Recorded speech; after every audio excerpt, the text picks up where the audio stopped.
अध्याय 8। भागवत प्राप्ति। अर्जुन ने कहा, हे भगवान, हे पुरुषोत्तम, ब्रह्मा क्या है, आत्मा क्या है, सकाम कर्म क्या है, ये भौतिक जगत क्या है तथा देवता क्या है, कृपा करके यह सब मुझे बताइए। हे मधुसूदन, यज्ञ का स्वामी कौन है और वे शरीर में कैसे रहता है, और मृत्यु के समय भक्ति में लगे रहने वाले आपको कैसे जान पाते हैं। भगवान ने कहा, अविनाशी और दिव्य जी ब्रह्मा कहलाता है और उसका नित्य स्वभाव अध्यात्म या आत्म कहलाता है। जीवों के भौतिक शरीर से संबंधित गतिविधि कर्म या सकाम कर्म कहलाती है। देहधारियों में श्रेष्ठ निरंतर परिवर्तनशील यह बहुत एक प्रकृति अधिभूत कहलाती है। भगवान का विराट रूप, जिसमें सूर्य तथा चंद्र जैसे समस्त देवता सम्मिलित हैं, अधिदैव कहलाता है तथा प्रत्येक देहदारी के हृदय में परमात्मा स्वरूप स्थित में परमेश्वर अधियज्ञ कहलाता हूँ। और जीवन के अंत में जो केवल मेरा स्मरण करते हुए शरीर का त्याग करता है, वह तुरंत मेरे स्वभाव को प्राप्त करता है, इसमें रंच मात्र भी संदेह नहीं है। एक उनके पुत्र शरीर त्याग के समय मनुष्य जिस जिस भाव का स्मरण करता है, वह उस भाव को निश्चित रूप से प्राप्त होता है।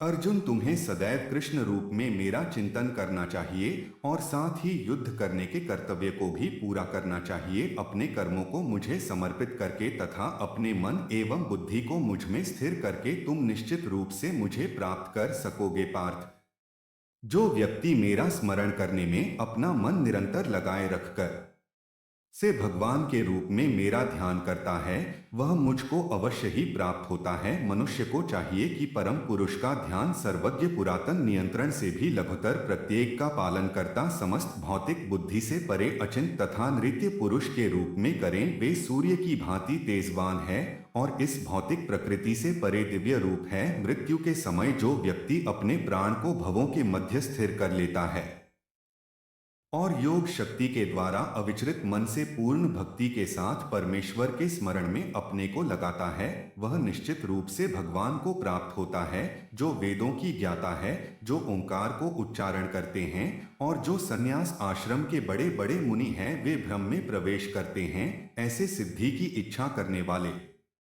ब्रह्मचर्य वृत्त का अभ्यास करते हैं। अब मैं तुम्हें वह विधि बताऊंगा जिससे कोई भी व्यक्ति मुक्ति लाभ कर सकता है। इस योगाभ्यास में स्थित होकर तथा अक्षरों के परम संयोग यानी ओंकार का उच्चारण करते हुए यदि कोई भगवान का चिंतन करता है और अपने शरीर का त्याग करता है, तो वह निश्चित रूप से आध्यात्मिक लोगों को जाता है। हे अर्जुन, जो अनन्य भाव से निरंतर मेरा स्मरण करता है, उसके लिए मैं सुलभ हूँ, क्योंकि वह मेरी भक्ति में प्रवृत्त रहता है। मुझे प्राप्त करके महापुरुष जो भक्ति योगी है, कभी भी दुखों से पूर्ण इस अनित्य जगत में नहीं लौटते, क्योंकि उन्हें परम सिद्धि प्राप्त हो चुकी होती है। इस जगत में सर्वोच्च लोक से लेकर निम्नतर सारे लोग दुखों के घर हैं, जहां जन्म तथा मरण का चक्कर लगा रहता है। किंतु हे कुंती पुत्र, जो मेरे धाम को प्राप्त कर लेता है, वह फिर कभी जन्म नहीं लेता। मानवीय गणना के अनुसार 1000 युग मिलकर ब्रह्मा का एक दिन बनता है और इतनी ही बड़ी ब्रह्मा की रात्रि भी होती है। ब्रह्मा के दिन के शुभारंभ में सारे जीव अव्यक्त अवस्था से व्यक्त होते हैं और फिर जब रात्रि आती है तो वे पुनः अव्यक्त में विलीन हो जाते हैं। जब जब ब्रह्मा का दिन आता है तो सारे जीव प्रकट होते हैं और ब्रह्मा की रात्रि होते ही असहायवत विलीन हो जाते हैं। इसके अतिरिक्त अन्य अव्यक्त प्रकृति है जो शाश्वत है और इस वक्त अव्यक्त पदार्थ से परे है। यह परा और कभी नाश ना होने वाली है। जब इस संसार का सब कुछ लय हो जाता है, तब भी उसका नाश नहीं होता, जिसे वेदांती अप्रकट तथा अविनाशी बताते हैं। जो परम गंतव्य है, जिसे प्राप्त कर लेने पर कोई वापस नहीं आता, वही मेरा परम धाम है। भगवान जो सबसे महान है, अनन्य भक्ति द्वारा ही प्राप्त किए जा सकते हैं। यद्यपि वे अपने धाम में विराजमान रहते हैं, तो भी वे सर्वव्यापी हैं और उनमें सब कुछ स्थित है। हे भरत श्रेष्ठ, अब मैं तुम्हें उन विभिन्न कालों को बताऊंगा जिनमें संसार से प्रयाण करने के बाद योगी पुनः आता है अथवा नहीं आता।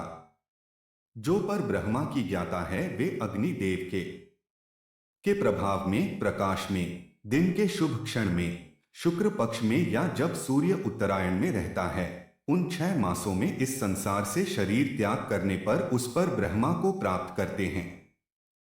जो योगी धुएं रात्रि कृष्ण पक्ष में या सूर्य के दक्षिण रहने के 6 महीनों में दिवंगत होता है, वह चंद्रलोक को जाता है, किंतु वहां से पुनः चला आता है। वैदिक मतानुसार इस संसार से प्रण करने के 2 मार्ग हैं, एक प्रकाश का तथा दूसरा अंधकार का। जब मनुष्य प्रकाश के मार्ग से जाता है तो वह वापस नहीं आता, किंतु अंधकार के मार्ग से जाने वाला पुनः लौट कर आता है। हे अर्जुन, यद्यपि भक्तगण इन दोनों मार्गों को जानते हैं, किंतु वे मोहग्रस्त नहीं होते। अतः तुम भक्ति में सदैव स्थिर रहो। जो व्यक्ति भक्ति मार्ग स्वीकार करता है वह वेदाधन। इसी के साथ भगवद गीता का 7वां अध्याय समाप्त होता है। बाकी के अध्याय भी आपको जल्द ही चैनल पर देखने को मिलेंगे। इसके लिए चैनल को सब्सक्राइब जरूर करें ताकि अगले अध्याय आपसे कभी भी मिस ना हो। और यदि आप काफी समय बाद यह वीडियो देख रहे हैं तो बाकी के अध्याय आपको हमारे चैनल की भगवद गीता प्लेलिस्ट में मिल जाएंगे।